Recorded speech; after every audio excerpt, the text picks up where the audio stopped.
देखिए, ऐसा है, पहले तो मैं आपके माध्यम से, मीडिया भाई बंधुओं के माध्यम से ऑनरेबल लेफ्टिनेंट गवर्नर जो हमारी यूटी जे&के के हैं मनोज सिन्हा जी, उनका धन्यवाद करता हूं, थैंक्स एक्सटेंड करता हूं कि उन्होंने जो सब इंस्पेक्टर्स के एस्पेरेंट्स थे पूरी जे&के यूटी के, उनके ग्रीवेंस को to a particular extent redress किया है। उनकी डिमांड थी कि 2016 के बाद 5 साल के बाद ये रिक्रूटमेंट प्रोसेस इनिशिएट हुआ है, तो मिनिमम एज 18 साल, मैक्सिमम एज 28 साल रखी है। तो वो कहते हैं कि जब स्टेट गवर्नमेंट ने, जब यूटी नहीं बनी थी 2005 में, Jammu and Kashmir reference of vacancies to recruitment agencies rules 2005 बनाए। उन रूल्स का रूल 2 कहता है कि साल में कम से कम एक बार डायरेक्ट रिक्रूटमेंट वैकेंसी जो हैं वो नॉन गेस्टेड एसएसआरबी को रेफर होनी चाहिए और गेस्टेड जो है पब्लिक सर्विस कमीशन को रेफर होनी चाहिए, राइट। और यहां पे रिक्रूटमेंट बोर्ड जो पुलिस का था वो अपना था, वो एसएसआरबी को रेफर नहीं करते थे। जब एग्जीक्यूटिव और आर्म्ड के सब इंस्पेक्टर्स की सीनियरिटी का डिस्प्यूट हुआ तो सेंट्रल एडमिनिस्ट्रेटिव ट्रिब्यूनल बेंच ने कहा कि एग्जीक्यूटिव और आर्म्ड की सीनियरिटी सेपरेट नहीं हो सकती।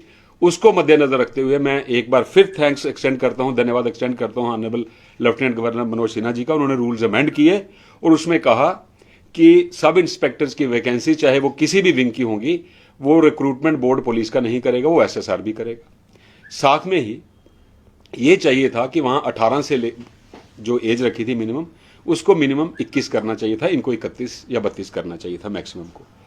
वो चूंकि उनके संज्ञान में नहीं आया, अब इन बच्चों ने ग्रीवेंस अपना प्रोजेक्ट किया कि हमारे 5 साल जो हमें 5 अपॉर्चुनिटीज मिलनी थी, ये बैग नहीं कर रहे।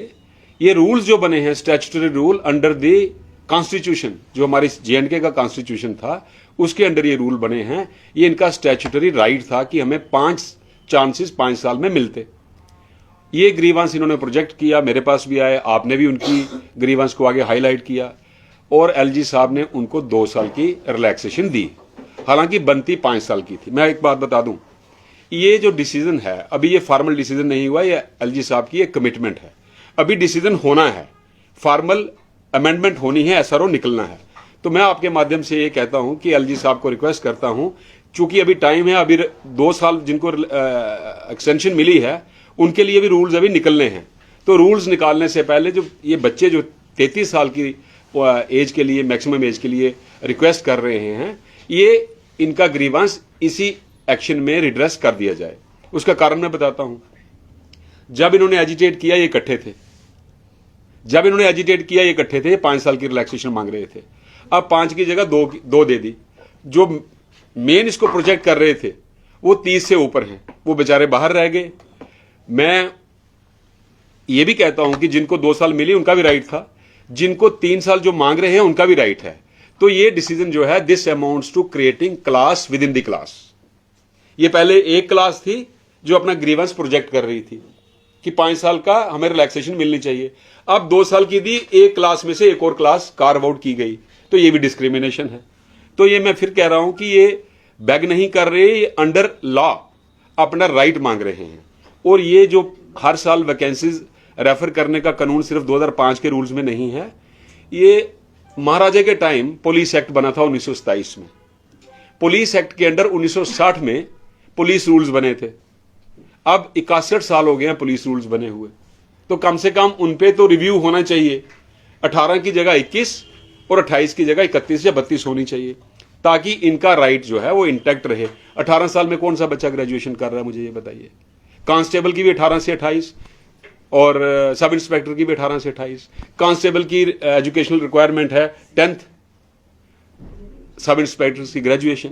तो ये एपरेंट एनॉमली है रूल्स में, जो रेक्टिफाई होनी चाहिए। अब आप ये देखिए, कल ही सुप्रीम कोर्ट ने जजमेंट दी है जिसमें यह कहा है, recruitment process would be meaningless without timeline.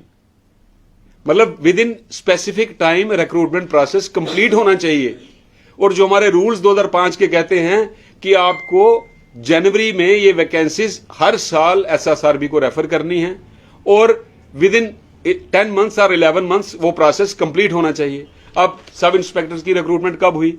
2002 में इनिशिएट हुई, 2005 में हुई, फिर 8 में हुई, उसके बाद 9 में हुई, फिर 16 में हुई, अब 21 में हो रही है। मैं आपके माध्यम से एलजी साहब के नोटिस में एक चीज और लाना चाहता हूं।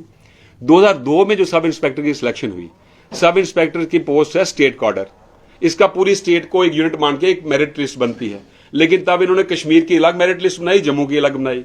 जम्मू में जो लास्ट कैंडिडेट सिलेक्टेड था उसके 57 मार्क्स थे, कश्मीर में जो लास्ट कैंडिडेट सिलेक्टेड था उसके 52 मार्क्स थे। पोस्ट स्टेट कॉर्डर थी, सिलेक्ट लिस्ट दो बना दी, जम्मू की अलग कश्मीर की अलग, जो बन नहीं सकती थी। जो जम्मू के बच्चे 52 से ज्यादा मार्क्स लेके आए थे लेकिन 57 से कम थे, जिनके 50 कश्मीर वालों से ज्यादा मार्क्स थे, वो अंदर नहीं हुए, उनकी सिलेक्शन नहीं हुई थी, वो कोर्ट में गए। कोर्ट ने कहा यह सिलेक्शन गलत है, क्वैश की, डिवीजन बेंच ने भी क्वैश की, सुप्रीम कोर्ट ने भी क्वैश की। 47 लड़के जो हैं कश्मीर के मेरिट रीड्रा करके बाहर निकले, सुप्रीम कोर्ट तक वो केस हार गए।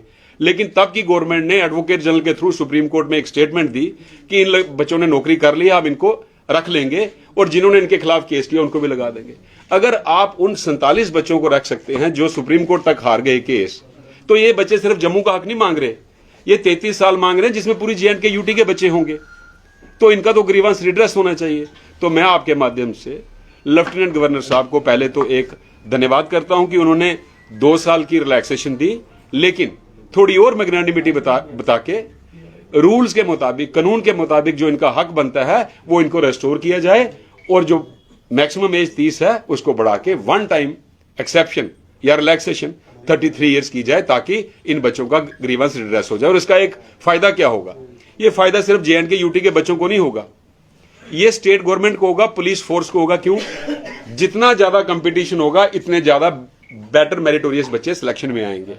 और कंपटीशन का मतलब ही होता है, रिक्रूटमेंट बोर्ड बनाने का मतलब ही यही होता है कि आप बेस्ट मेरिटोरियस बच्चे चुने। तो क्या आप चाहते हैं कि बेस्ट मेरिटोरियस बच्चे नहीं आने चाहिए? एक बात और। दूसरी, अगर आप 2016 में एडवर्टीजमेंट निकालते हैं या 12 में निकालते हैं, 5 साल आप सिलेक्शन प्रोसेस में लगाते हैं, जो बच्चा 16 में अप्लाई करता है वो अगर 28 साल का है तो सिलेक्शन होते होते, अपॉइंटमेंट होते होते उसके 33 साल हो जाते हैं, तब वो क्या अनफिट होता है। ये बच्चे भी ये नहीं कह रहे कि हमें फिजिकल से एक्सक्लूड करो, हमें मेरिट से एक्सक्लूड करो, इनका फिजिकल टेस्ट भी होगा, एंड्योरेंस भी होगा, रिटर्न भी होगा। अगर ये क्वालिफाई करेंगे तो आएंगे सिलेक्शन में। नहीं, ये सिलेक्शन नहीं मांग रहे, ये कंपटीशन में पार्टिसिपेट करने का राइट मांग रहे हैं। तो मेरी आपके माध्यम से एलजी साहब से एक रिक्वेस्ट है कि इनको वो राइट कन्फर किया जाए। धन्यवाद।